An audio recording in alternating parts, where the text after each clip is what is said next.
ang mga trabaho, mga problema na kinharap ng dating administrasyon. Tama ka, ganito pala itsura ng City Hall pag alas 7 ng umaga. Kaya ako'y naniniwala na ito po ang tunay na mayroong malasakit at pagmamahal sa lungsod ng Maynila. Palakpakan po natin, Yorme Isko Moreno Dumagoso. Hi, hello. Subscribe lang kayo dito. Mag-iingat kayo. Lahat ng viewers ng Rochelle Anting vlog, please do subscribe and thank you for all your support. Toy, so, yeah, no? Ingat.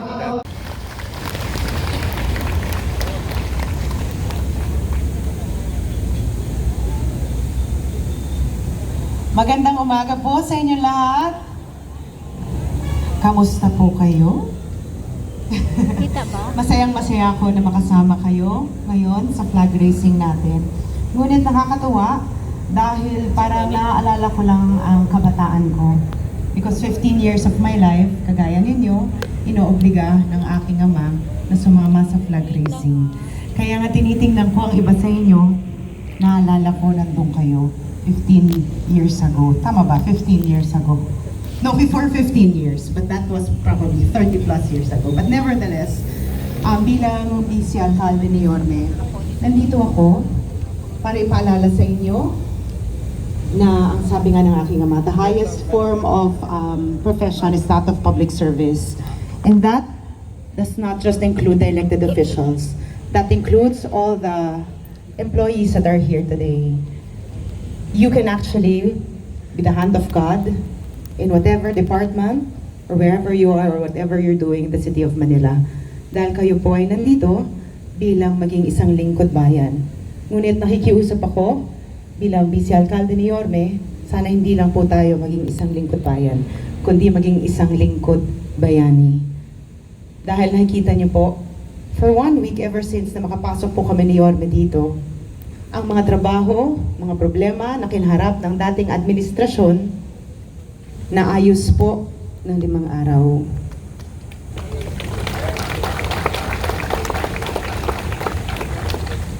At dahil dyan, that should set the standard sa gagawin nating trabaho kasama ang ating alkalde. Sana maging bilis kilos rin po tayo. Sapagkat kung ang ating alkalde ay may puso at isipan na talagang focused sa pagbibigay ng dekalidad na suporta sa mga Manilenyo, kasama po ng City Council of Manila sa pangunguna po ng inyong kaharap dito ngayon. Makakasiguro kayo na susuportahan namin ang call ni Yorme para maging maganda muli ang Maynila. Ngunit kayo po ang magiging kamay ni Yorme sa inyong mga departamento. Kaya't makikiusap ako, be inspired always, give it your best, and always use your position, whether big or small, to make a difference in people's lives that you will meet every day here sa City Hall. Maraming salamat po sa inyong lahat.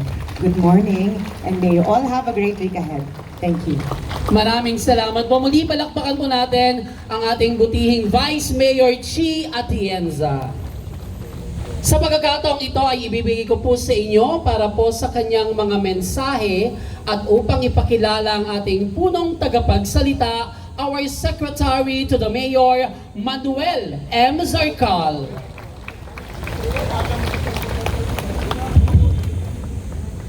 Nines, tama ka, ganito pala itsura ng City Hall pag alas 7 ng umaga. Parang first time kong nakakita ng alas 7 ng umaga sa City Hall. Anyway, ang ating pong hindi na siguro kailangan habaan ng pagpapakilala.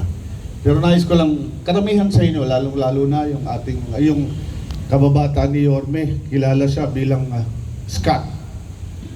Pero pagpasok sa politika at sa showbiz, kilala siya bilang Isko or Kois. Sa buong Pilipinas, Yorme ang pagkakakilala sa kanya. Pero ako, I had the privilege not only knowing the name, but knowing the character. Ako'y sa taong ito, nakita ko yung paghubog ng panahon at pagtatag ng experience, ng eksperyensa sa kanya at ginabayan ng pagmamahal. At kaya ako'y naniniwala na ito po ang tunay na mayroong malasakit at pagmamahal sa lungsod ng Maynila. Talakpakan po natin, Yorme Isko Moreno Dumagoso.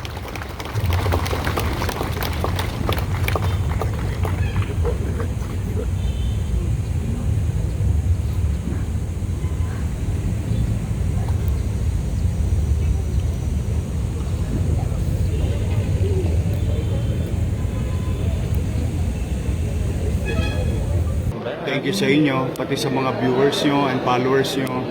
Oh, marami na kayong aabangan. Yes, excited Handa na na ba po kayo kami. mapuyat? Yes naman, Yorme. Ay makapagpasalamat sa inyong lahat. At sa ating mga vloggers, shout out sa lahat ng vloggers. You survive. Abonado pa kayo.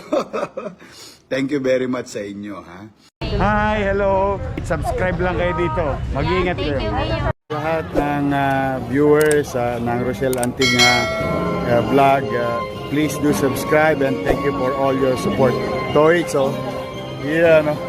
Ingat.